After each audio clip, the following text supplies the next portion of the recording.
अस्सलामुअलैकुम। Of camera story के एक न्यू एपिसोड के साथ मैं हूं मज़हर मलिक। आज की फिर हमारी बैठक जिस तरह हम सारे एक फैमिली की तरह बैठ के, जिसमें ना सिर्फ एक दूसरे के साथ वक्त निकाल के, कीमती वक्त में से, बिज़ी लाइफ में से वक्त निकाल के एक दूसरे के साथ बातें करते हैं, बल्कि सबसे पहले जिस तरह मैं एक लफ्ज़ कहता हूँ अस्सलामुअलैकुम, जिसका मतलब है आप पर सलामती हो, इसी तरह हम एक दूसरे को ढेर सारी दुआएं देते हैं। और उन दुआओं का मकसद ये होता है कि किसकी दुआ के सदके, किसकी आमीन कहने के सदके अल्लाह ताला उस दुआ को कबूल फरमा ले, ये हमें नहीं पता। तो इसीलिए कहते हैं कि हर वक्त दुआ मांगती रहनी चाहिए। तो आज आप भी मेरे साथ मिलके आमीन ज़रूर कहिएगा। ऐ मेरे रब्बे कायनात, ऐ इन तमाम जहानों के मालिक, अपनी रहमत के सदके, अपने नेक लोगों की दुआओं के सदके, जितने भी इस वक्त लोग इस प्रोग्राम को देख रहे हैं, उनमें से जो भी बीमार हैं, किसी बीमारी का शिकार हैं, मेरे मालिक उनको सेहत कामिला अता फरमा। बहुत सारे ऐसे लोग मेरे मालिक जो किसी मुसीबत का शिकार हैं, किसी परेशानी का शिकार हैं, किसी दुख में मुब्तला हैं, किसी मुसीबत में मुब्तला हैं, उन सब की तमाम दुखों, मुसीबतों और परेशानियों को मेरे मालिक अपनी रहमत के सदके दूर फरमा। और ऐ रब्बे कायनात, जितने भी लोग इस वक्त मेरे साथ आमीन कहने जा रहे हैं, इनमें से बहुत सारे ऐसे लोग होंगे जो इम्तिहान से गुजर रहे होंगे, जो तेरा दिया हुआ इम्तिहान है, जो तो अपने नेक लोगों को उस इम्तिहान से गुजारता है, तो उनको उस इम्तिहान में सुरखरू फरमा, कामयाब फरमा। और जितने भी लोग इस वक्त मेरे साथ दुआ मांग रहे हैं, उन सब की दुआओं को कबूल फरमा। सब मिलके बोलिए आमीन सुमा आमीन। हमारी बैठक जिसमें हम गपशप करते हैं, सबसे पहला कमेंट्स के अंदर मुझसे सवाल पूछा गया, मज़हर मलिक आपका चेहरा कुछ फ्रेश नज़र नहीं आ रहा प्रोग्राम्स के दौरान। जी बिल्कुल नज़र नहीं आ रहा, वो मैं खुद कह रहा हूँ आपको। दिन रात यकीन मानिए मैं रिकॉर्डिंग्स कर रहा हूँ। दिन को जाते हैं जी, एक लोकेशन भाईजान ढूंढिए, कहाँ है जी, वो फलां जगह पे। कितनी देर का सफ़र है जी, 3 घंटे लगेंगे। कितनी देर का सफ़र है जी, 5 घंटे लगेंगे। चलो फिर आज तो नहीं जाते भाई, 5 घंटे का सफ़र है, सुबह सुबह उठेंगे और वहाँ पे चलेंगे। 3 घंटे 5 घंटे का सफ़र करके दिन को जाना, वहाँ पे उस लोकेशन को देख के आना, और फिर रात को जाके वहाँ पे इन्वेस्टिगेशन करना, रात सारी वहाँ पे गुजारना, घर पहुँचना सुबह 5 बजे 6 बजे 8 बजे तक भी हम घर पहुँचते हैं। और 8 बजे ना सिर्फ मैं सोता हूँ, बल्कि मेरी पूरी बैकअप टीम बेचारी मेरे साथ 7 बजे 8 बजे सो रही होती है।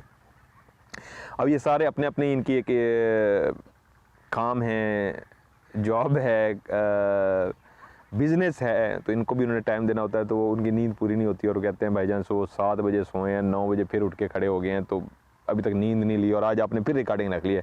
क्योंकि रेस्ट का मौका किसी को भी नहीं मिल रहा, रेस्ट मुझे भी नहीं मिलती। बाज़ का तो ऐसा भी होता है कि 3 बजे भी घर हम पहुंच जाते हैं जल्दी, तो सब सो जाते हैं, लेकिन मैं फिर एक अपनी ड्यूटी देता हूँ। बहुत सारे काम होते हैं जो करने वाले होते हैं, 7-8 बजे फिर मैं सोता हूँ, फिर नमाज़ पढ़ के सो जाता हूँ, और फिर जब उठता हूँ 10-11-12 बजे, और फिर उसके बाद चल सो। यकीन मानिए ये पहला ऐसा लाइफ का टाइम चल रहा है जिसमें मैं रेस्ट बिल्कुल नहीं कर रहा, मुसलसल रिकॉर्डिंग कर रहा हूँ। और खुशी इस बात की अल्हम्दुलिल्लाह, बहुत सारे ऐसे प्रोग्राम रिकॉर्ड कर चुका हूँ जिसमें इतने बड़े बड़े साइन रिकॉर्ड हुए हैं कि इंशाअल्लाह ताला मैं दावे से कह रहा हूँ, जब आप लोग ये वाले प्रोग्राम देखेंगे तो एक दफ़ा आपका दिल खुश हो जाएगा।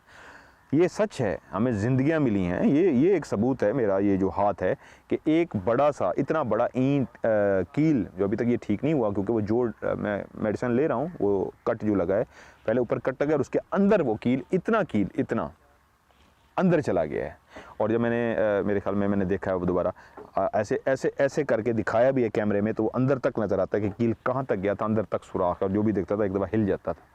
हाथ पूरा दुखता है, मुसलसल तकलीफ़ में हूँ, लेकिन उसके बावजूद मैं मुसलसल रिकॉर्डिंग कर रहा हूँ। यही पट्टी इस तरह बंधी हुई है, रिकॉर्डिंग नहीं छोड़ी, आप लोगों की मोहब्बत के लिए, क्योंकि आप लोगों ने कहा था मज़हर भाई कुछ भी हो जाए रिकॉर्डिंग नहीं छोड़नी। तो इंशाअल्लाह ताला जी, जब तक ज़िंदगी है, आप लोगों का प्यार साथ है, फीडबैक साथ है, मैं रिकॉर्डिंग नहीं छोड़ूंगा। और इतने बड़े जो मैंने इस दफ़ा साइन रिकॉर्ड किए, मैं खुद खुश हूँ कि मैंने अगर रिस्क लिया है, मेरी पूरी बैकअप टीम ने मेरे साथ रिस्क लिया है, हम जंगलों में गए हैं, तो हमने बहुत बड़े बड़े साइन रिकॉर्ड कर लिए हैं। बस ये सस्पेंस है, इससे ज़्यादा कुछ नहीं कहूँगा, लेकिन इतना ज़रूर कहूँगा इंतज़ार कीजिएगा इंशाल्लाह। इस दफ़ा जो आप राज देखने जा रहे हैं, बहुत सारे प्रोग्राम, उसमें ऐसा कुछ रिकॉर्ड हो गया है कि जो अनबिलीवेबल है। मेरी ज़िंदगी के वो इतने बड़े राज हैं कि मैं खुद हैरान हूँ कि हमने ये अल्हम्दुलिल्लाह ये रिकॉर्ड कर लिया है। उसकी रज़ा से इंशाल्लाह ज़िंदगी रही तो आपको प्रोग्राम भी ज़रूर दिखाऊँगा। फ्रेश का जो जवाब दिया था वो इसलिए था कि थका हुआ हूँ, रेस्ट नहीं है, मुसलसल रिकॉर्डिंग्स कर रहा हूँ। और एक मैसेज भी पढ़ना चाहूँगा एक बहन का, 2 मैसेज आज मैं पढ़ना चाहूँगा। उसके बाद एक अहम टॉपिक और स्टोरी, अहम टॉपिक में मैं बात करना चाहूँगा। बहुत सारे लोग मुझसे कह रहे हैं जी, जो कहते होते रूहानियत के लिए जादू है, ये है, उसके लिए आप हेल्प कीजिए। तो उन सबके लिए अभी मैं किसी को अभी रब्ता नहीं कर पा रहा, क्योंकि मैं 8-10 दिन के बाद जाऊँगा वापस लाहौर। उसके बाद इंशाल्लाह मेरा सिलसिला जो है पढ़ाई का उस तरह आपको नज़र आएगा। फ़िलहाल मैं बिज़ी हूँ तो मैं कॉल भी नहीं सुन पा रहा। भाई आज ख्वाब में आपको देखा मैंने, आपको जैसे बहुत अवार्ड अवार्ड के लिए चुना गया है, इंटरनेशनल लेवल पर आपको बुलंदी पर देखा है मैंने। मेरी दुआ मेरे प्यारे भाई बहुत बहुत तरक्की करे, आमीन सुमा आमीन। उसके बाद दुआएं दी हैं इन बहन ने। इंटरनेशनल लेवल के किसी अवार्ड शो के लिए मुझे सेलेक्ट किया गया, उन्होंने ख्वाब में देखा है।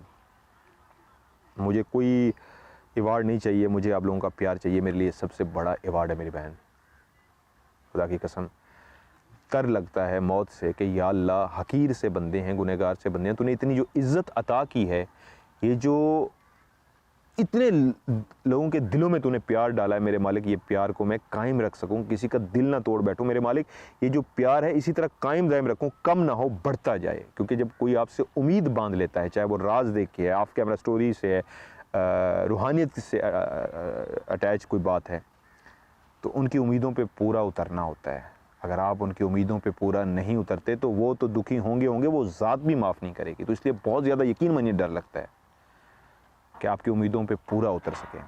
दूसरी बात, एक इंडिया से एक भाई ने मैसेज लिखा है, उन्होंने कहा मेरे मैसेज को सेंसर करके ज़रा पढ़िए, लेकिन मुझे इसका जवाब ऑन एयर दीजिए, क्योंकि बहुत सारे लोगों के साथ शायद ऐसा भी हो। उनका मैसेज है जी कि आपने कहा था लोगों की मदद कीजिए, तो आपके कहने पे बहुत सारे लोगों ने बहुत सारी मैसेज लिखे हैं जो लोगों की मदद कर रहे हैं। अल्हम्दुलिल्लाह अल्हम्दुलिल्लाह सुमा अल्हम्दुलिल्लाह, वो मदद करते जा रहे हैं। लेकिन ये केस थोड़ा सा डिफरेंट है। उनका कहना था कि मैंने मदद की एक बंदे को, और उनको खाने के लिए मैंने पैसे दिए। वो एक शराबी किस्म का बंदा था, और उसको खाना लेके दिया। तो एक दिन मैं जल्दी में था, तो मैंने उसको पैसे दे दिए कि आप खाना ले लेना, आज मैं नहीं ले सका, जल्दी में हूँ। उस शख्स ने दोबारा जाके वो शराब पी, और मुझे अगले दिन आके उसने फिर पैसे मांगे कि मुझे खाने के लिए पैसे चाहिए। तो मुझे पता लगा तो आपने तो शराब पी है।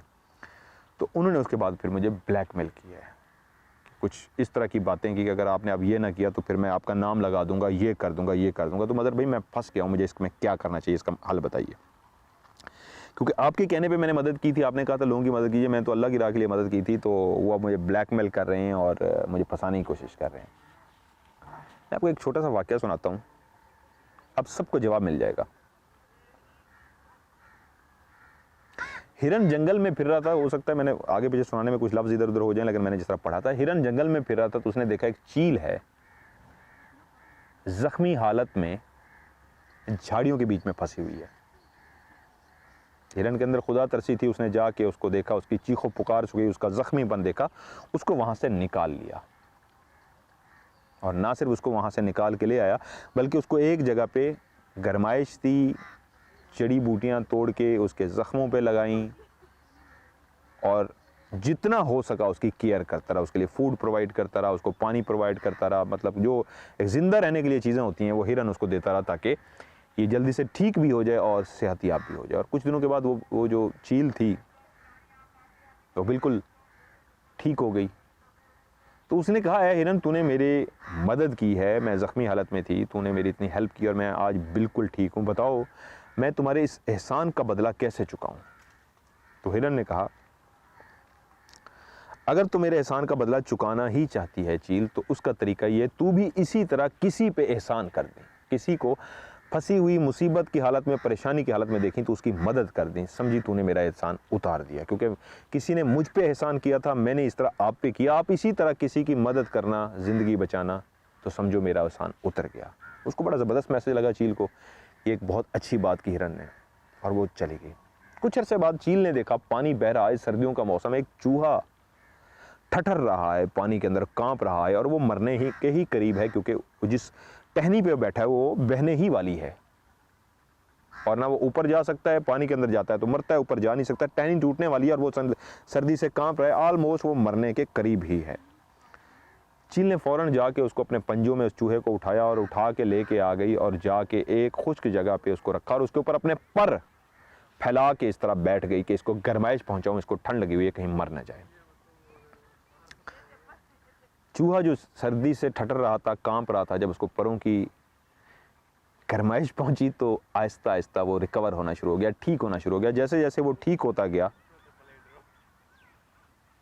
तो महसूस होना शुरू हो गया चील को भी, ये अल्हम्दुलिल्लाह नीचे ठीक हो रहा है, सेहतयाब हो गया है, सर्दी इसकी ख़त्म हो गई है, बिल्कुल नॉर्मल हो गया है। थोड़ी देर के बाद जैसे ही चील ने अपने पर हटा के उठने की कोशिश की तो पता लगा उसके जितने भी पर थे वो चूहा साहब नीचे काट चुके हैं। हुआ क्या, चूहे को जैसे ही ठंड लगी हुई थी, उसको गरमाइश मिलती रही, वो ठीक होता गया। जैसे ही वो ठीक हो गया, अपनी आदत से मजबूर चूहे ने उस चील के पर काटने शुरू कर दिया, यहाँ तक कि चील के सारे पर काटे गए और वो उड़ने के काबिल ना रही। रोती हुई पहुंची उस हिरन के पास, ये कैसे एहसान था जो तूने मुझे कहा था कि करना, मैंने तो उस चूहे पे एहसान किया और उसने तो उल्टा मेरे ही पर काट दिए हैं। एहसान का उसने सिला मेरे ऊपर ये दिया है कि मैंने उसको ज़िंदगी दी, उसको बचाया, उसको रोता देख के, और उसने तो मेरे ही पर काट दिए हैं। तो हिरन ने कहा, ये मैंने ज़रूर कहा था, थोड़ी सी बात मेरी तवज्जो से सुन लेते तो आपको भूलता ना, ये मैंने ज़रूर कहा था एहसान करना, मगर जल्दी में आपने मेरा एक फ़िक्रा नहीं सुना। ख़ानदान देख के, नस्ल देख के, खसलत देख के, हसब नसब देख के एहसान ज़रूर देखना, लेकिन उसका ख़ानदान, उसका हसब नसब, उसका किरदार देख के, ये ना उल्टा उसके ऊपर एहसान करो वो उल्टा और लोगों को तकलीफ़ पहुँचाए।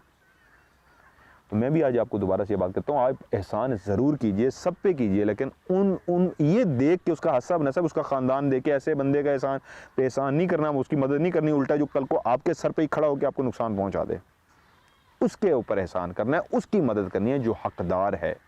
जैसे कि मैंने कहा था, एक बुज़ुर्ग जो सब्ज़ी लगा के बैठा है, एक वो जो भीख भी मांग सकता है लेकिन वो हाथ नहीं फैला रहा, और उस बुढ़ापे में भी रेस्ट करने की बजाय मर्द हो या औरत वो कुछ बेच रहा है, तो उसकी मदद कीजिए। ऐसे बहुत सारे लोग ऐसे जो आते हैं सामने, उनकी मदद कीजिए। ऐसों की नहीं जो आप उसको पैसे देंगे, उसने तो जाके नशा ही करना है। तो इसलिए खसलत देख के, इसलिए उसका फैमिली बैकग्राउंड देख के मदद कीजिए, वरना यही लोग आपको बहुत ज़्यादा नुकसान पहुँचाते हैं। मेरी ज़िंदगी में ये बहुत दफ़ा हो चुका है। आज का एक अहम टॉपिक जिस पे मैं बहुत सारे लोगों को इंशाल्लाह इस पे इतने केसेस आने शुरू हो गए कि मैं मजबूर हो गया हूँ कि इस टॉपिक को डिस्कस करूँ। पहले मेरा था कि अलग से वीडियो बनाऊँ, आज की मेरी वीडियो को सब लोगों ने बहुत अहम तरीके से सुनना है। एक जादू है जी जो सब पे हुआ है इस वक्त, उसकी बहुत सी अलामात हैं उस जादू की। पहले मैं आज आपको वो अलामात बता दूँ। बहुत सारे लोग मुझसे रब्ता कर रहे हैं कि जी ये जादू हुआ है हमारे ऊपर। जादू में होता क्या है, आपके सर के अंदर शदीद पेन होती हैं, सोयां चुभती हैं, दिमाग पे बहुत ज़्यादा दर्द होता है। दूसरा, आपकी गर्दन, आपके शोल्डर, सर का बैक हिस्सा, साइड हिस्सा, ये हिस्सा, ये पूरे बाजू, ये दिल वाली जगह, सीना, पेट, टांगें, नीचे पाँव, हर जगह पे सोयां चुभती हैं, बेइंतहा तकलीफ होती है। ऐसे लगेगा कि हार्ट अटैक होने लगा है, ये जगह भारी हो जाएगी, बाजू में सोयां चुभनी शुरू हो जाएंगी, हार्ट बीट हर वक्त तेज़ हो जाएगी, ब्लड प्रेशर लो हो जाएगा, ब्लड प्रेशर हाई हो जाएगा, एकदम शुगर हाई हो जाएगी, एकदम शुगर लो हो जाएगी, जबकि आपको कोई बीमारी नहीं होगी। आपका जिस्म कांपना शुरू हो जाएगा, आपको कै आएगी, आपको ऐसे लगेगा कि आप मरने वाले हैं, आपको ऐसे लगेगा आपका दम घुट रहा है, आपको ऐसे लगेगा कोई चीज़ आपके ऊपर हावी होगी, आपको ऐसे लगेगा कि बस मैं अभी गया आखिरी लम्हे मुझसे मिल लो। और सोते में तो ये बहुत दफ़ा होगा कि आपकी चीखने की कोशिश कर रहे होंगे तो आपको लगेगा कि कोई चीज़ मेरे ऊपर चढ़ के बैठी है, मैं अपने हाथ भी नहीं हिला पा रही या हिला पा रहा, और मैं किसी को बुलाने की कोशिश कर रही हूँ या कर रहा हूँ तो मैं बुला भी नहीं पा रही, और मेरी आवाज़ भी नहीं निकल पा रही, मेरे सीने के ऊपर कोई चीज़ चढ़ के बैठी है, मेरा गला किसी चीज़ ने दबाया हुआ है। और ये जो सारी अलामात बता रही हैं, ये एक अलामात बताइए जो मैंने इतनी बताई, इसकी कोई हज़ार अलामात हैं। तो ये सारी जो अलामात हैं, इसको कहते हैं एंग्जाइटी। इंग्लिश में इसको कहते हैं एंग्जाइटी, और उर्दू में इसको कहते हैं वहम, हाइपरटेंशन, वहम की बीमारी। इसमें होता क्या है, आपका दिमाग असल में खौफ में आ जाता है, और जब आपका दिमाग खौफ में आता है तो मुसलसल सोचने की वजह से एक बात को जब मुसलसल आप सोचते हैं तो आपको ये बीमारी लाहक होती है। तो उसमें आपके अंदर कपकपाहट आती है, घबराहट आती है, कांपना आता है, पूरी बॉडी में मुख्तलिफ जगहों पे दर्द शुरू हो जाता है, हार्ट बीट तेज़ हो जाती है, सोयां चुभती हैं, दिमाग में इधर इधर इधर दर्द होती है और ऐसे लगता है कि आप मरने वाले हैं, तो ये एंग्जाइटी का पेशेंट है, आप एंग्जाइटी का शिकार हैं। और इसका सबसे बड़ी बात कि आप किसी भी डॉक्टर के पास जाएंगे, उसको अलामात बताएंगे, वो आपके सारे टेस्ट करवाएंगे, मतलब अगर हम पूरा स्कैन कर लेंगे आपकी बॉडी को, एक एक टेस्ट कर लेंगे, लेकिन एंड पे आपको कहेंगे आपको कोई बीमारी नहीं है। तो उसके बाद आप कहते हैं कि अगर डॉक्टर को समझ नहीं आई कोई बीमारी नहीं है, साइंस में कोई बीमारी नहीं आ रही, लेकिन असल में मुझे तो बीमारी हो रही है, तो इसका मतलब क्या है? तो इसका मतलब ये है किसी पीर फकीर आमिल के पास जाना चाहिए। और जैसे ही आप किसी आमिल के पास जाएंगे तो आमिल फ़ौरन आपको बताएगा आपके ऊपर बेइंतहा काला जादू किया गया है, आपके साथ एक बेइंतहा जिन्नात का कबीला आपके पीछे लग चुका है, और वो आपको इतना डरा देगा, इतना कुछ कह देगा, आप कहेंगे बिल्कुल। अलामात क्या बताएगा? वो यही सेम एंग्जाइटी की अलामात बताएगा। दिल की धड़कन तेज होती है, हाथ पाँव कांपते हैं, ब्लड प्रेशर लो हो जाता है, शुगर लो हो जाता है, दिमाग में यहाँ सोयां चुभती हैं, इस जगह पे सोयां चुभती हैं, इस जगह भी होती हैं, इस तरह फील होता है, आंखों को इस तरह महसूस होता है, जलन सी महसूस होती है, ये जगह कांप रही होती है, ये जगह, वो तमाम अलामात जो बताएगा वो एंग्जाइटी की। आप हाँ में हाँ मिलाएंगे, जी बिल्कुल 100% सही कह रहे हैं, यही मेरे साथ हो रहा है, ठीक है, बीमारी मुझे पता लग गया आपके साथ जिन है। तो अगला प्रोसीजर क्या हो जाएगा? वो साइकोलॉजिकली आपको हैंडल करता है, आपको ट्रीट करता है, आपसे पैसे लेता है। इसी बेस पे तो मैं इसका शिकार हुआ हूँ कि मैंने लोगों को आगाही दी है, तो मेरे ऊपर एक जंग का समा बन चुका हुआ है कि जी मेरी माँ बहन हो रही है। एंग्जाइटी में होता क्या है? ये सारी जब अलामात होती हैं तो अब आप लोग पूछेंगे, बहुत सारे लोगों को समझ आ गया कि जी आप लोगों में से बहुत सारे लोग ऐसे होंगे जो कहेंगे हाँ जी ये तो हमारे साथ भी हो रहा है, तो फिर हल क्या है? आज मैं आपको इसका हल बताता हूँ। आज शॉर्ट सा हल बताऊंगा। अस्सलाम वालेकुम। बिस्मिल्लाह बिस्मिल्लाह, क्या हाल चाल है? ठीक ठाक हो? अल्हम्दुलिल्लाह, बिल्कुल क्लास हो, खैरियत ना लो। चलो मैं प्रोग्राम करके ना इंशाल्लाह तआला का शेप लेना, ठीक है। अच्छा जी, अब बहुत सारे लोग जो इस बीमारी का शिकार है उनको लगेगा कि ये तो हमारे साथ भी हो रहा है, तो इसका हल क्या है? मैं इंशाल्लाह इसके ऊपर अब लेक्चर देना शुरू करूंगा। मैंने अल्लाह की रहमत से आज आपको बता रहा हूँ, बहुत सारे पेशेंट जो लाइलाज थे, हर जगह से पीरों फकीरों से भी आए थे, पैसे लगा के आ गए थे, अल्हम्दुलिल्लाह वो ठीक हुए हैं। इसके लिए 2 काम ज़रूरी हैं, तफसील से बताऊंगा। बहुत सारे लोगों को 1 भी टाइम देता हूँ, लेकिन इंशाल्लाह इसको मैं आप प्रोग्राम में भी शामिल करूँगा। इसके लिए 2 काम बहुत ज़रूरी करनी है जिससे बीमारी शुरू होती है। सोचने का अमल छोड़ देना है, जितना सोचेंगे उतना बीमारी बढ़ती जाएगी। एक मनान मामू ले लो, किधर के मनान अरसान, सोचने का अमल छोड़ दीजिए, जितना सोचेंगे उतना ये बीमारी बढ़ती जाएगी। दूसरा, वॉक कीजिए, ब्लड सर्कुलेट हो आपका। जितना ज़्यादा आप वॉक करेंगे उतना ज़्यादा आपको अच्छी नींद है। अच्छा हाँ, इस बीमारी में नींद उड़ जाती है, बहुत सारे लोगों को तो शदीद नींद आती है, बहुत सारे लोगों को नींद आती ही नहीं है, उनकी नींद कहते हैं नींद खत्म हो चुकी है। वॉक कीजिए, जितना ज़्यादा वॉक करेंगे उतना इस बीमारी पे कंट्रोल पाएंगे। और जितना ज़्यादा बिजी कर लेंगे अपने आप को, सोचना नहीं है, अपने आप को बिजी करना है, मसरूफ़ करना है। जितना अपने आप को आप मसरूफ़ करेंगे उतना ज़्यादा ये बीमारी पे कंट्रोल करेंगे। तजर्बा कर लीजिएगा, मैंने बहुत सारे लोगों को ये इसका मशवरा दिया है। आपको ये बीमारी हो रही है, कुछ समझ नहीं हो रहा, हाय ये क्या हो रहा है, हाय मुझे डॉक्टर के पास लेके जाए, हाय ये है ये है, वो जो दिमाग की आप गोलियां खाते हैं, उसी वक्त अपने आप को मसरूफ़ कीजिए।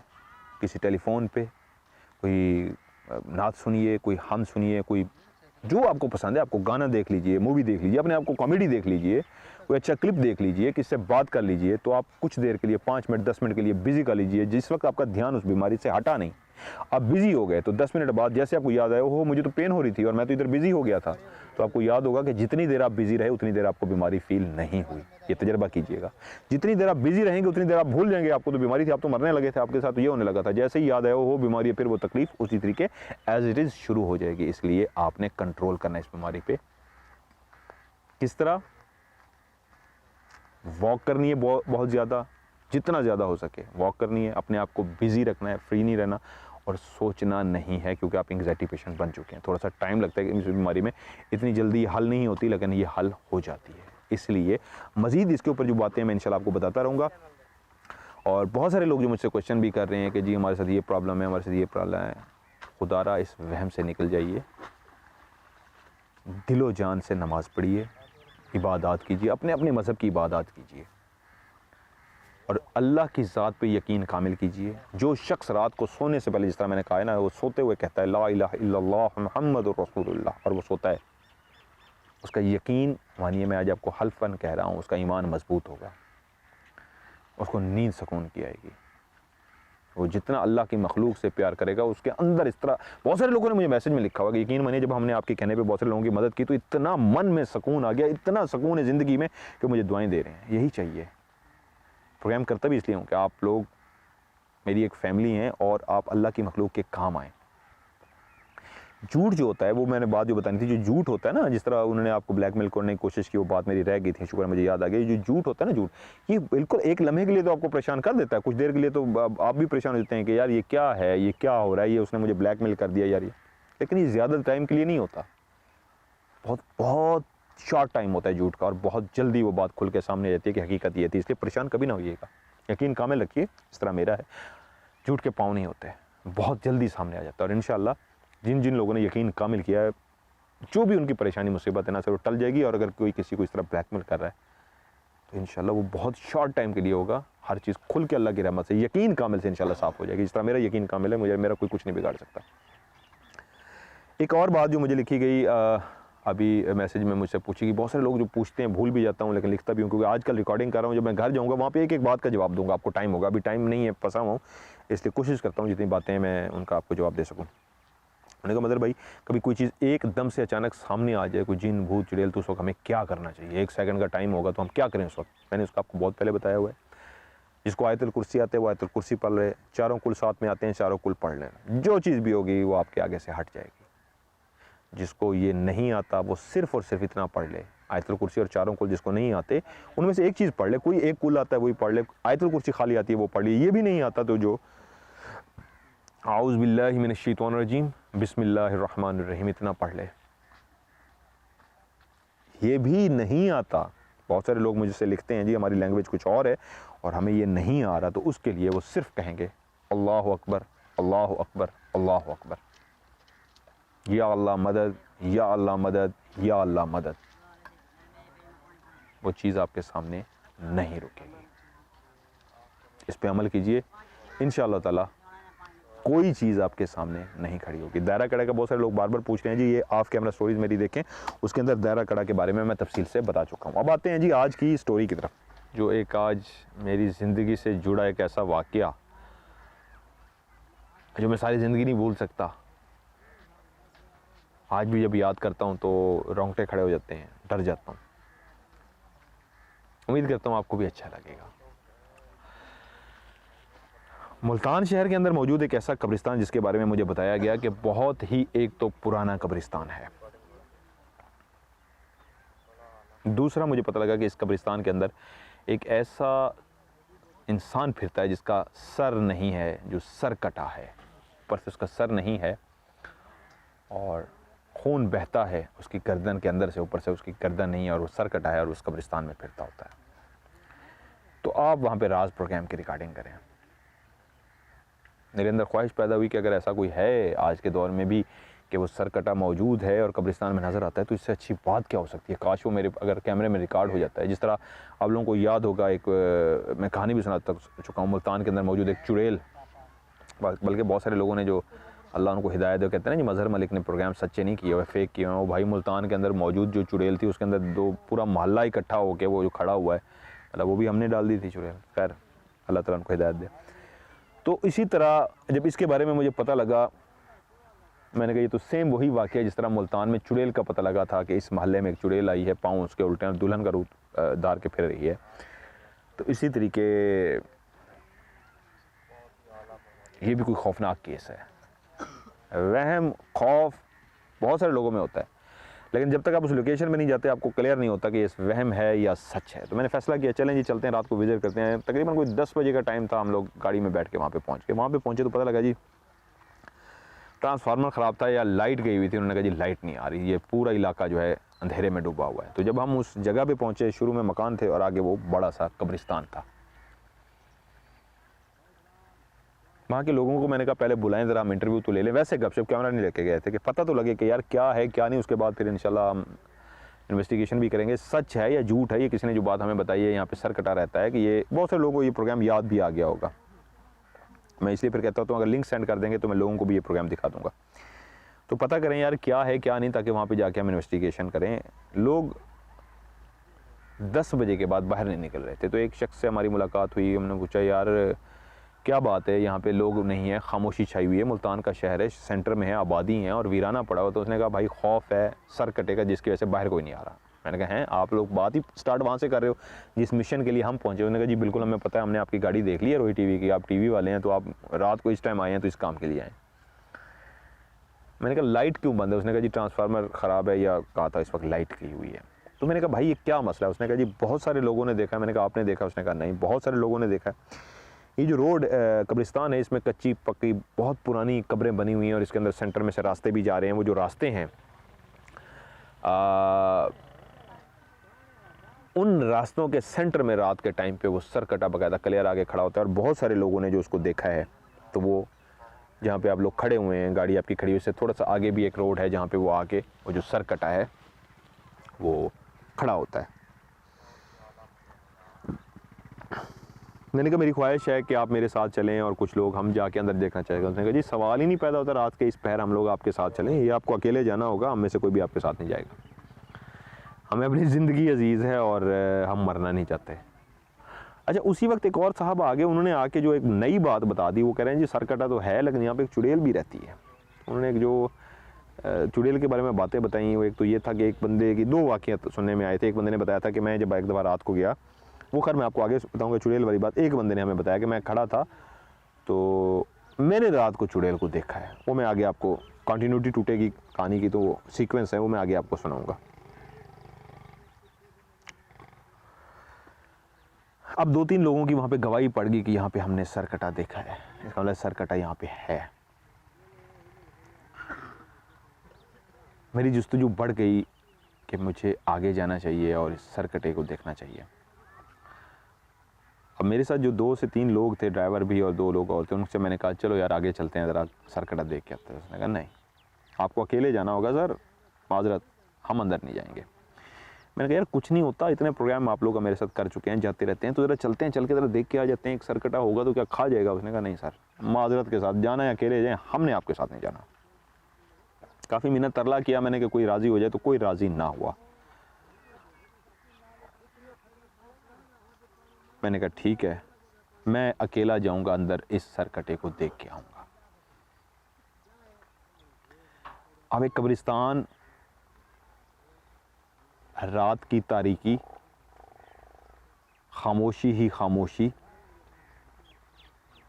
पूरे इलाके की लाइट ऑफ है, किसी के बोलने की आवाज़ नहीं आ रही और कब्रिस्तान के अंदर फैली जो खामोशी होती है, बस हर सिमत वही खामोशी है।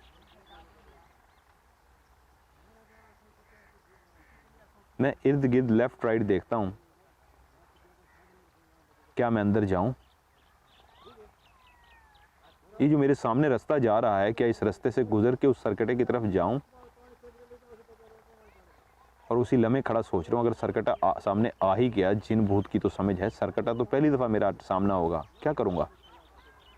कलाम पढ़ के उस पर फूंकूँगा या उसके साथ लड़ूँगा? क्योंकि मैं तो खाली हाथ हूँ। ये बातें बताने का मतलब ये है मैं भी इंसान हूँ, ये फीलिंग अंदर चल रही होती हैं। फिर एक दफ़ा देखता हूँ टीम की तरफ, इस उम्मीद से कि शायद कोई मान जाए मेरे साथ अंदर चलने को, तो वो सारे मुंह ही दूसरी तरफ फेर लेते हैं कि हमारी तरफ से इनकार है। मुंह फेरने का मतलब यही था कि माजरत।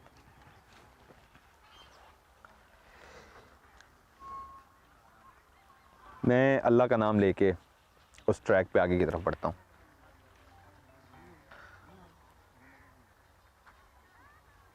बिल्कुल खामोशी है,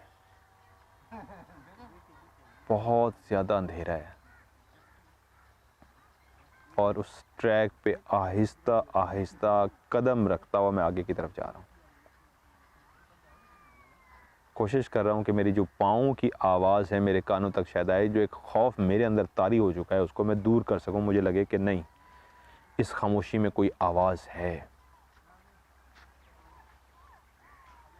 मैं सामने की तरफ चलता हुआ जा रहा हूँ। मेरे हाथ में एक छोटा सा मोबाइल है जिसके आगे टॉर्च लगी हुई है। आजकल तो बड़े बड़े मोबाइल आ गए हैं, उस वक्त में जब का वाक़या है तो उस वक्त अभी ये बड़े जो मोबाइल हैं, टच मोबाइल, जिनकी स्क्रीन पे टच आप करते हैं, ये मोबाइल उस वक्त स्लिम जो थे ये नहीं आए थे। उस वक्त फोल्डिंग मोबाइलों का दौर था, फोल्डिंग मोबाइल चलते थे, उनकी स्क्रीन होती थी और नीचे बटन होते थे, टच स्क्रीन वाले नहीं थे, आए थे, टच मोबाइल नहीं थे। तो मेरे हाथ में एक छोटा सा मोबाइल था, उसकी टॉर्च मैंने जलाई हुई थी, लाइट उसकी बहुत कम थी उस वक्त, क्योंकि उस वक्त जो मोबाइल थे उनके अंदर जो टॉर्च किसी सेट में उन्होंने टॉर्च दी थी उस वक्त में, और बहुत कम होती थी। मैंने वो लाइट हल्की सी जलाई हुई है और इर्द गिर्द मतलब सामने तक तो उसकी थ्रो है लाइट की, दूर तक वो नज़र नहीं आ रहा मुझे। मैं आगे की तरफ जाता जा रहा हूँ और बेइंतहा खौफ में और मुसलसल एक बात सोच रहा हूँ, कब सर कटा मेरे सामने आके खड़ा हो जाएगा। दिल मेरा कांप रहा है, मैं खौफ में हूँ, आगे की तरफ बढ़ रहा हूँ, इधर भी देखता हूँ, इस साइड पे भी देखता हूँ, और सबसे बड़ा खौफ ये कहीं पीछे से तो नहीं चलता हुआ आ रहा। यकीन मानिए मुझे ऐसा लग रहा है कि ये भी तो हो सकता है मेरे पीछे चलता हुआ आ रहा हूँ। दिल कह रहा है वापस मुड़ जाओ, तो मैं कह रहा हूँ मैं तो डरता नहीं हूँ। दिल कह रहा है नहीं, तुम्हें वापस मुड़ जाना चाहिए। फिर मैं अपने आप से कहता हूँ मैं कभी डरा नहीं हूँ। दिल कहता नहीं, तुम वापस मुड़ जाओ। इस लड़ाई में, इस कशमकश में, इस खौफ में मैं आगे की तरफ बढ़ रहा हूँ।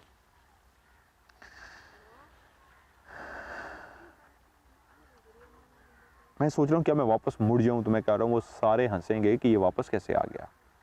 फिर मैं अपने आप को कहता हूँ मैं डरपोक तो हूँ नहीं, मैं तो बुज़दिल हूँ नहीं, फिर मैं डर क्यों रहा हूँ? क्योंकि फिर मेरा दिल कहता है वो जिन्नात थे, ये सरकटा है। क्योंकि तुम्हारा कभी सरकटे से मुकाबला नहीं हुआ, आमना सामना नहीं हुआ, तो क्या करोगे? इस खौफ के बावजूद मैं आगे की तरफ बढ़ता हूँ। कभी कभी झींगड़ की, मेंढक की बोलने की आवाज़ें आती हैं कब्रिस्तान के अंदर। पीछे भी मुड़ के देखता हूँ कहीं पीछे तो नहीं आ रहा। इस खौफ में बार बार देखता हूँ कहीं पीछे तो नहीं आ रहा, मेरे पीछे कोई नहीं है। सीधा चलता हुआ जा रहा हूँ और जहन में, दिमाग में एक ही चीज़ गर्दिश कर रही है, सरकटा भी सामने आ जाएगा, सरकटा भी सामने आ जाएगा, सरकटा भी सामने आ जाएगा। कैसा सरकटा? जो इंसान है जिसने सफ़ेद कलर का एक कमीज़ पहन रखा है, उन्होंने जो बताया था, एक जिस तरह अरबी पहनते हैं एक जुब्बा टाइप जो ऊपर से लेकर नीचे ज़मीन तक होता है, यानी कमीज़, शर्ट या कमीज़ जो होती है वो तो घुटनों तक होती है, नहीं वो ज़मीन तक है। एक जुब्बा टाइप है जो ऊपर से लेकर नीचे ज़मीन तक उसने वाइट कलर का पहना हुआ है, और उसकी जो गर्दन है वो नहीं है, और उसके ऊपर खून निकल रहा है उस गर्दन से, और उसके जिस्म पे गिर रहा है, कपड़े खून से भर रहे हैं, और वो हरकत किए बगैर खड़ा हुआ है। जैसे जैसे मैं आगे बढ़ रहा हूँ वैसे वैसे मुझे लगता है वो सामने खड़ा होगा, वो यहाँ खड़ा होगा, वो सामने तो नहीं खड़ा हुआ, कहीं वहाँ तो नहीं खड़ा हुआ। वो जुब्बा पहन के, वो एक लंबी सी कमीज़ पहन के, गर्दन से खून निकल रहा है उसकी गर्दन ही, वो सामने तो नहीं खड़ा हुआ। रात की खामोशी, रात का खौफ और उस सरकटे का खौफ, और मैं फिर भी आगे की तरफ बढ़ रहा हूँ। तो एकदम मुझे आवाज़ आया, किसी ने कोई आवाज़ पैदा की है, क्योंकि अब मैं काफ़ी दूर आ चुका हूँ। मेरी बैकअप टीम जो है, मेरे 2-3 लोग जो मेरे साथ हैं, वो बहुत दूर रह चुके हैं और मैं बहुत आगे चला गया हूँ, तकरीबन 500 मीटर से भी आगे, यानी हाफ किलोमीटर के करीब, हाफ किलोमीटर के करीब मैं पहुँच चुका हूँ। मेरी बैकअप टीम बहुत दूर है, मुझे कुछ भी नहीं नज़र आ रहा, मैं बहुत अंधेरे घुप में पहुँच चुका हूँ। उस वक्त रात की तारीकी में एक आवाज़ आती है, दज़। वो दज़ की आवाज़ नहीं थी, मुझे ऐसे लगा मेरे दिल पे किसने हथौड़ा मारा है।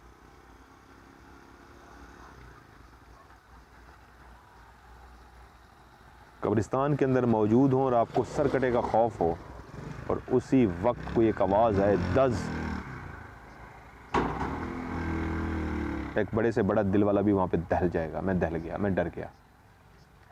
मैंने कहा नहीं, ये कोई आवाज़ नहीं थी, मेरा वहम था, मैं अपने आप से हम कलाम हुआ अंदर ही अंदर। फिर मेरे दिल ने कहा नहीं, आवाज़ थी। और अभी मैं इसी अपने आप से हम कलाम दोबारा होने ही जा रहा था कि आवाज़ आई, दज़। अब और ज़्यादा हार्ट बीट तेज़ होगी कि नहीं, ये कन्फर्म हो गया, दूसरी दफ़ा आवाज़ आई है, ये आवाज़ है।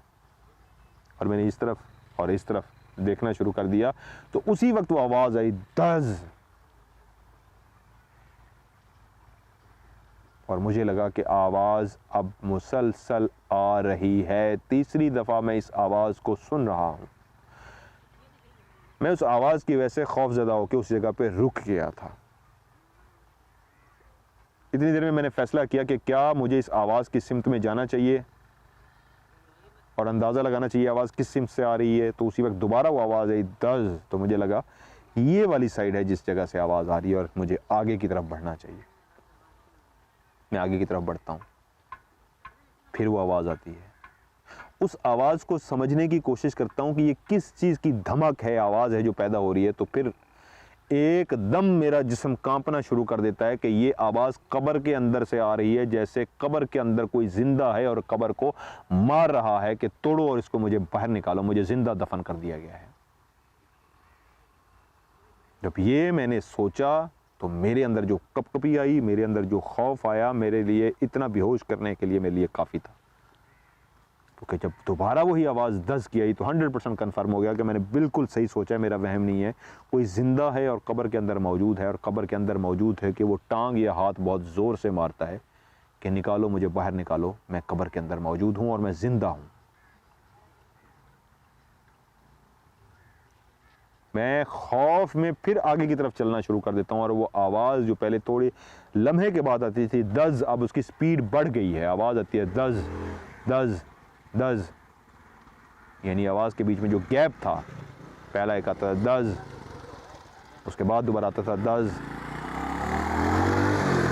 उसमें जो गैप था वो ख़त्म हो चुका है और अब आवाज़ आ रही है दज दज दज। स्पीड के साथ हाथ को मट्टी के ऊपर इतनी तेज़ी से मारा जा रहा है कि जैसे कब्र को कोई खोलने की कोशिश कर रहा है। मैं बेइंतहा खौफज़दा हो जाता हूँ, मैं बेइंतहा डर जाता हूँ। लेकिन एक जस्तजू भी है कि क्या यहाँ से भाग जाऊँ, क्या यहाँ से वापस चले जाऊँ, और दूसरा दिल कह रहा है नहीं, इसको देखना चाहिए क्या है, कहीं ऐसा तो नहीं कब्र के अंदर कोई ज़िंदा हो गया हो, कोमे में था, डॉक्टर ने उसको मुर्दा करार दे दिया था और वो ज़िंदा हो गया है, और जब उसको होश आया तो वो कब्र के अंदर बंद है और वो कब्र को निकालने की कोशिश कर रहा है, खोलने की कोशिश कर रहा है, मदद के लिए पुकार रहा है। और अगर ऐसा है, मैं उसके करीब पहुँच जाता हूँ तो शायद मैं भाग के लोगों को मदद के लिए बुला के ले आऊँगा कि ऐसा वाक़या है। फिर जहन कहता है ऐसा भी तो हो सकता है वो कोई इंसान ना हो, वाकई वो सरकटा ही ऐसी हरकत कर रहा हो, या जो मुझे चुड़ैल के बारे में पीछे एक बंदा बता चुका था, जो मैं आगे आपको बताता हूँ, वो वाक़या ना हो कि ये वो वाली चुड़ैल ना हो। अब ये तीन चीज़ें मेरे दिमाग में चल रही हैं, चुड़ैल, वो सरकटा इंसान, और तीसरा कि शायद ज़िंदा हो चुका है कोई ऐसा मुर्दा जो कोमे में था, जिसको मुर्दा करार दिया गया था, वो ज़िंदा हो चुका है। मैं और आगे की तरफ बढ़ता हूँ, खौफ बेइंतहा है, मेरे पाँव नहीं, हाथ नहीं, पूरा जिस्म बाखुदा ऐसे कांप रहा है, लेकिन मैं फिर भी आगे की तरफ जाता हूँ। मुझे ऐसे लगता है ये जो आवाज़ आ रही है बिल्कुल मैं उसके करीब पहुँच चुका हूँ। जब मैं उसके वाकई करीब जाता हूँ तो मैं देखता हूँ एक कब्र है जो खुली हुई है, और ये जो आवाज़ है इसी कब्र के अंदर से आ रही है। एक कब्रिस्तान, अंधेरे में डूबा हुआ कब्रिस्तान, दूर दूर तक कोई रोशनी नज़र नहीं आ रही, घुप अंधेरा छाया हुआ है। मोबाइल की रोशनी में जब मैं लेफ़्ट राइट घुमाता हूँ तो सिर्फ कब्रें नज़र आती हैं, खामोशी खामोशी, शहर खामोशा है, कोई आवाज़ नहीं है मेंढक और झींगड़ के अलावा, और एक कब्र के अंदर से आवाज़ आ रही है दज दज दज, और कब्र भी उस वक्त खुल चुकी हुई है। यानी मुझे जो नज़र आ रही है कब्र, वो खुली हुई कब्र है, मट्टी उसकी ताज़ा है जो बाहर पड़ी हुई है।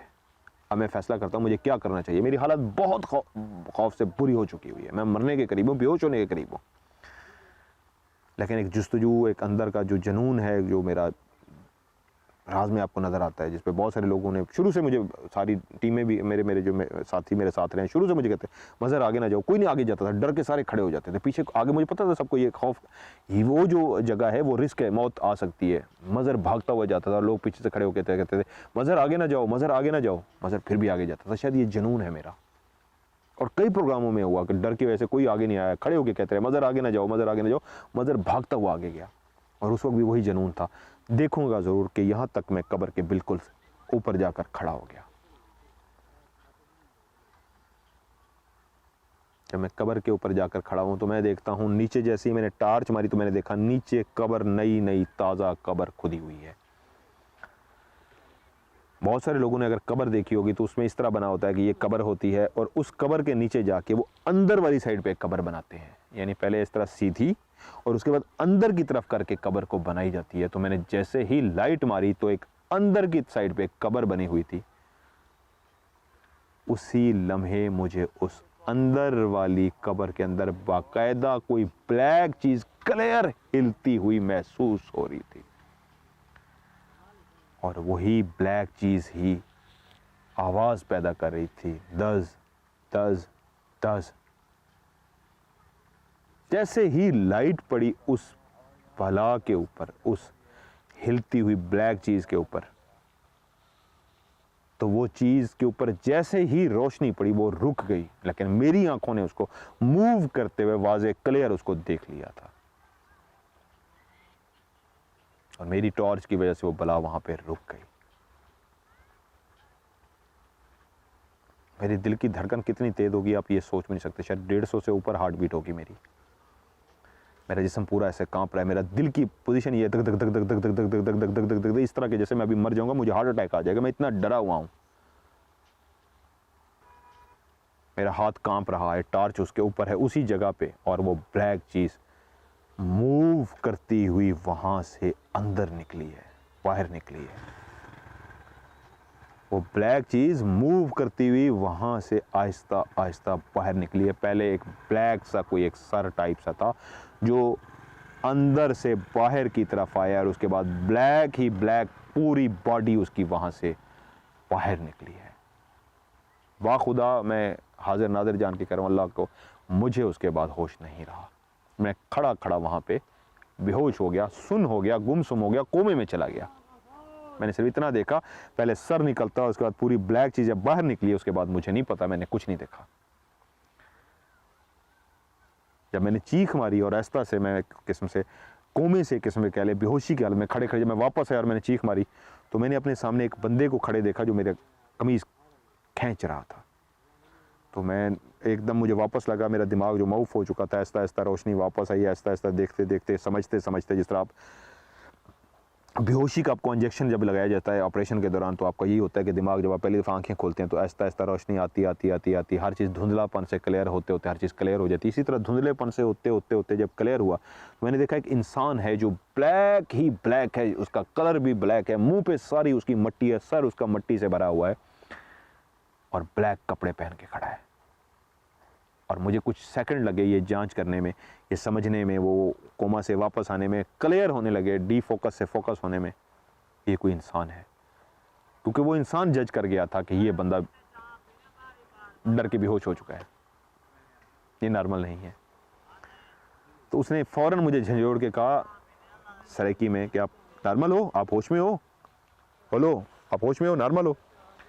तो मैंने उसको कहा यस मैं नॉर्मल हूँ, क्योंकि मैं नॉर्मल हो चुका था और मुझे समझ लग चुकी थी कि वो जो बला बाहर से निकली थी असल में वो गोरकन था, जो रात के उस पहर में कब्र के अंदर घुस के पसीने पसीने, क्योंकि गर्मियों के दिन थे, जून जुलाई था, शदीद गर्मियों का मौसम था, पसीने तो मुझे वैसे आए हुए थे खौफ की वजह से, वो उसके अंदर घुस के कब्र को बना रहा था, वो हाथ मार रहा था। वो जो मैंने सोचा था कि कोई शायद मुर्दा जिंदा हो चुका है और वो कब्र को मार रहा है कि मुझे बाहर निकालो, तो असल में वो मुर्दा तो नहीं था, वो गोरकन था जो वाकई कब्र के अंदर इस तरह हाथ मार रहा था।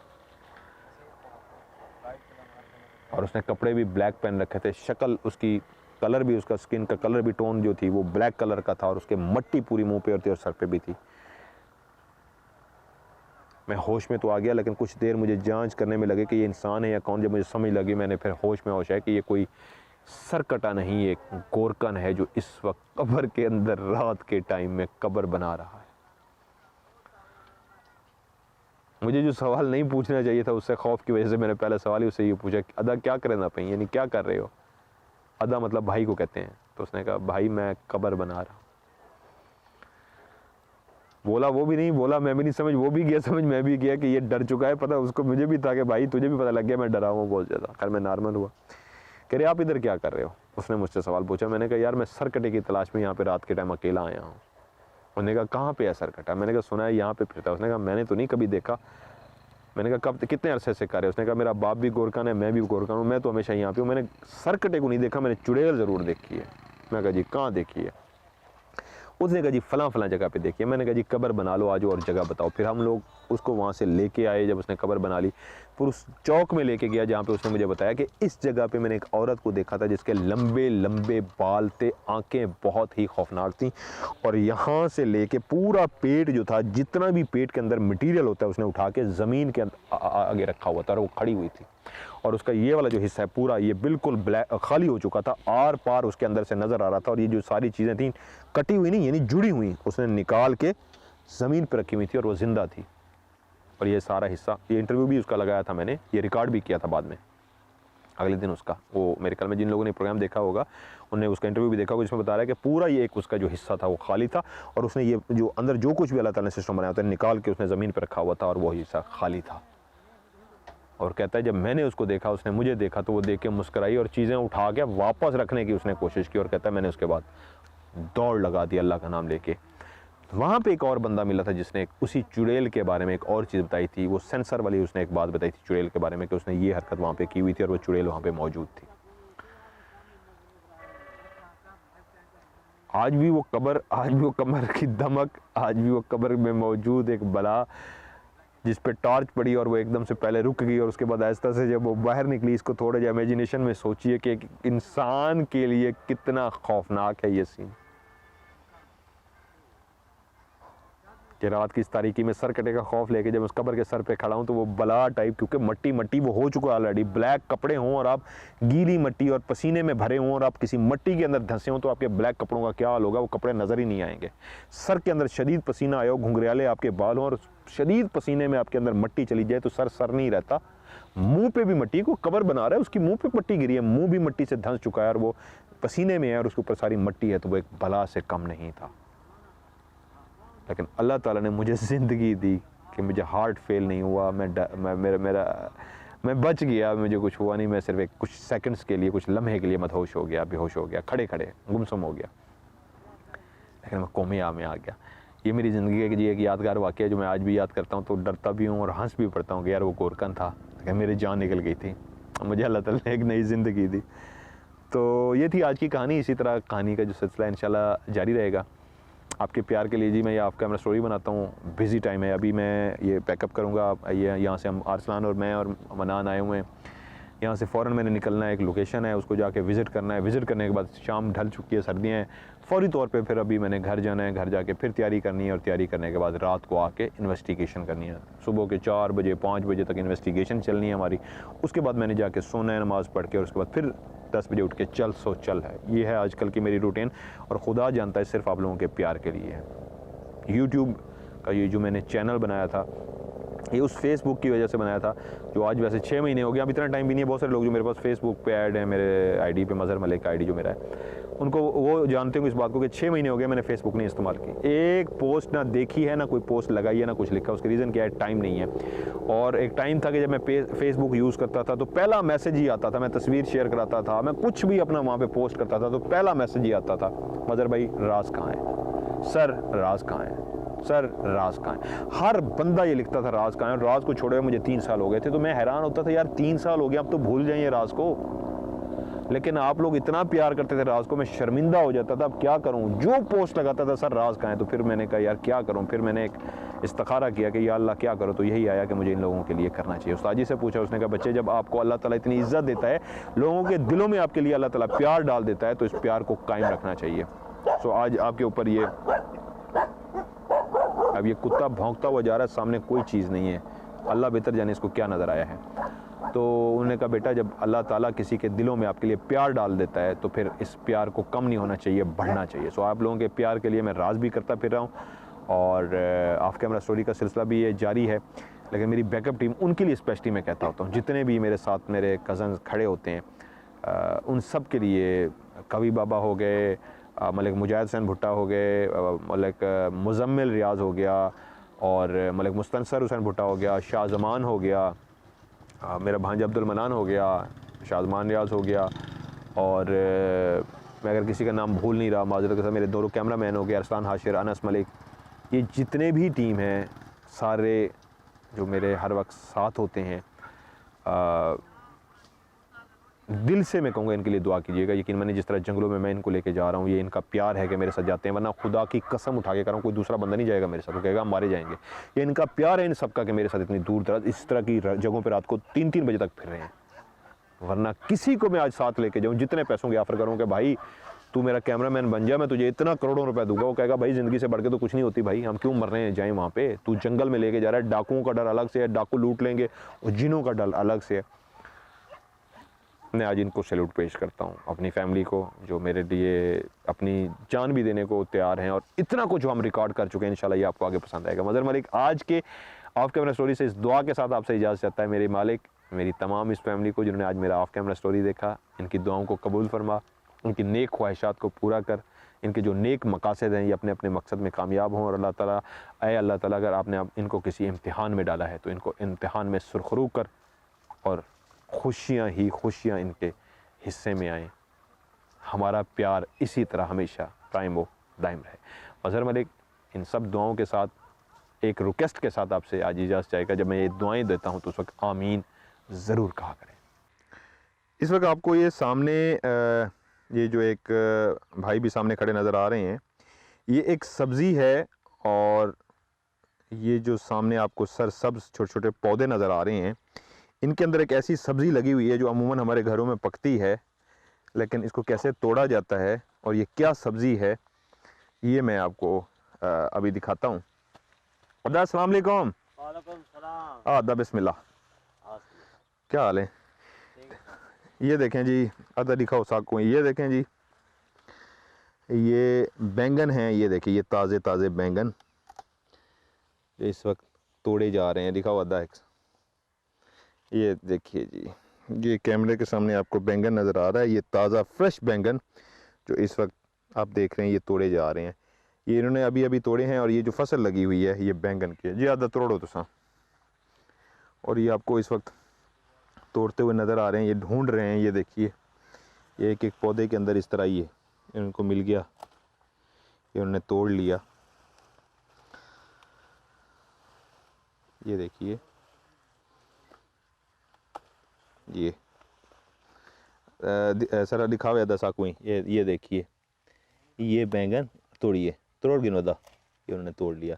इस तरह ये बैंगन है जो ये देखिए नज़र आ रहा है, इस तरह ये बैंगन होते हैं, इस तरह तोड़े जाते हैं। और ये उन्होंने पीछे अपना एक कपड़ा बांधा होता है जो इस वक्त आपको नज़र आ रहा होगा, वो तोड़ते हैं, और तोड़ने के बाद इस बैंगन को इस कपड़े के अंदर डाल देते हैं। अरसलान हाशिर भी कामयाब हो चुके हैं 2 बैंगन तोड़ने में, उन्होंने 2 बैंगन तोड़े हैं। अब्दुल मनान भी यहाँ पे पहुँच गए, अब्दुल मनान भी एक छोटा सा बैंगन तोड़ ही चुके हैं, और तलाश में कोई उनको और बैंगन मिल जाए।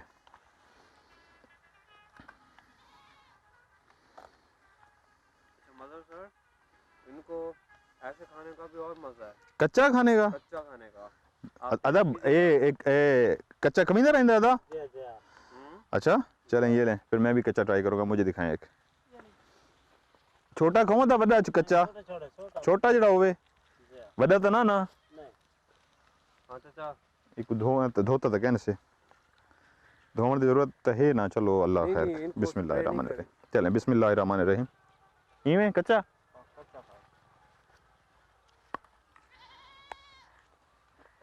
ज़िंदगी में पहली दफ़ा खा रहा हूँ, मुझे नहीं आइडिया, कच्चे का टेस्ट बहुत अजीब है, नहीं खाया यार।